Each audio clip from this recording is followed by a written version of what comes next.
안녕하세요. 오늘 당신이 보내주신 자료들 좀 봤는데요. Immersive Translate라는 거, 이거 브라우저 확장 프로그램이죠. 네, 맞아요. 리뷰 기사도 있고 뭐 기술 Q&A, 사용 가이드까지 다양하더라고요.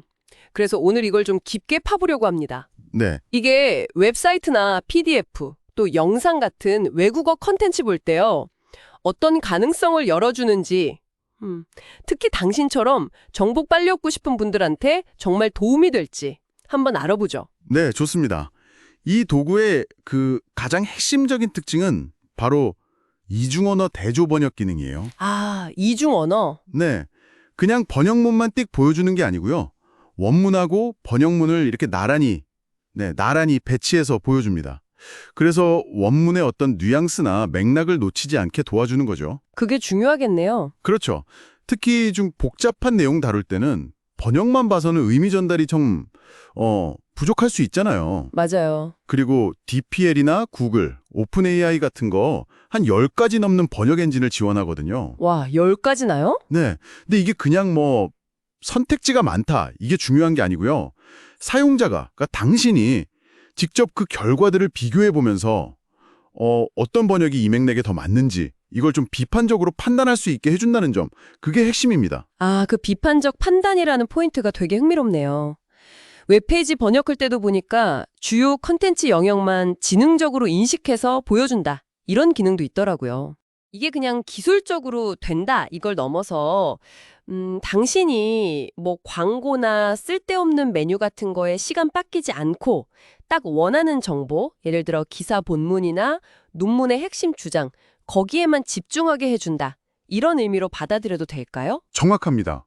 뭐 기술적으로는 웹페이지의 그 돔 구조를 분석해서 본문 영역을 찾아내는 건데요. 중요한 건 그 결과로 당신의 그 독서 경험이 훨씬 깔끔해진다는 거죠. 네네. 네, 불필요한 정보는 싹 걸러내고 원본 레이아웃은 그대로 두면서 번역문을 옆에 딱 붙여주니까 뭐랄까 마치 원서 옆에 해설서 하나 두고 보는 그런 느낌?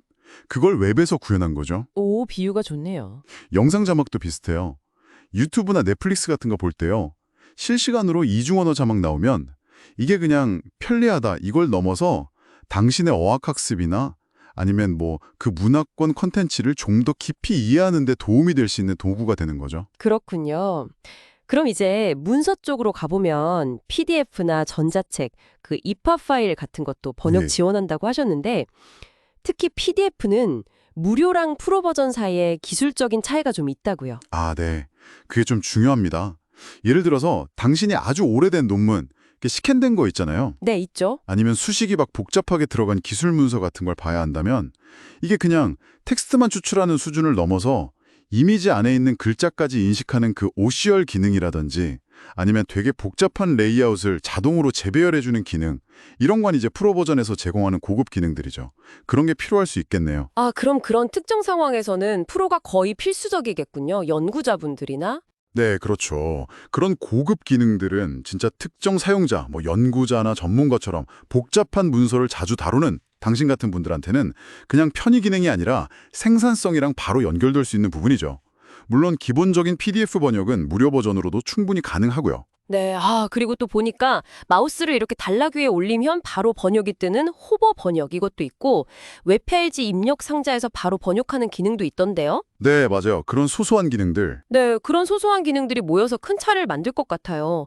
굳이 페이지를 마가거나 다른 번역계 창을 열 필요 없이 웹서핑이나 뭐 소통하는 그 흐름을 안 끊고 바로바로 번역을 쓸 수 있으니까요. 그렇죠. 당신이 만약 해외 포럼에서 빨리 의견을 봐야 한다거나 외국어로 이메일 써야 할 때, 이거 시간 엄청 아껴지겠는데요? 이미지나 만화 번역도 베타지만 이것도 재밌어 보이고요. 맞습니다. 이런 기능들이 결국 사용자의 그 작업 흐름, 워크플로우라고 하죠. 거기에 번역을 아주 자연스럽게 녹여내는 데 초점을 맞춘 거예요.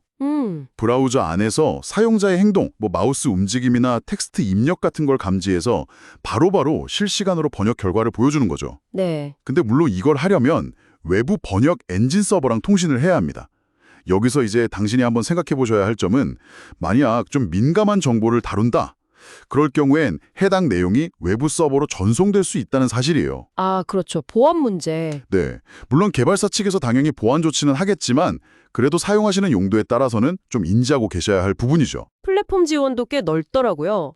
주요 데스크톱 브라우저는 뭐 당연하고 모바일 브라우저, iOS 사파리나 안드로이드 키위 같은 것도 되고 심지어 템퍼먼키 스크립트로 설치하는 방법까지 안내하는 거 보면 접근성을 되게 높이려고 노력한 것 같아요. 네, 그런 점들이 눈에 띄죠.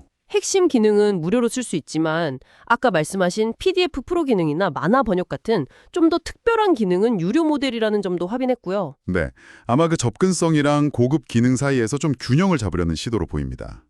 그리고 이게 브라우저 확장 프로그램이다 보니까 여러 기능을 막 동시에 쓸 때 시스템 자원, 그러니까 뭐 CPU나 메모리 같은 거요.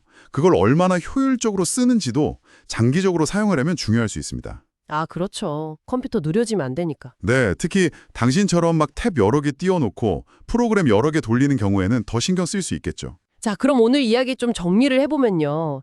이 Immersive Translate라는 건 단순 번역기라기보다는 외국어 정보를 원문이랑 같이 보면서 좀 더 깊이 있게 소화하도록 돕는 강력한 이중언어 학습 및 정보 습득 도구다. 이렇게 말할 수 있겠네요. 네, 그렇게 볼 수 있겠네요. 특히 그 지능적으로 컨텐츠만 딱 골라 보여주는 거나 실시간 자막, 또 작업 흐름을 끊지 않는 그런 편리한 기능들은 당신의 정보 탐색 효율을 정말 크게 높여줄 잠재력이 있어 보입니다. 네, 여기서 이제 한 걸음만 더 나아가서 생각해 볼 질문이 있습니다. 네. 이런 도구들이 단순히 언어 장벽을 낮추는 걸 넘어서요.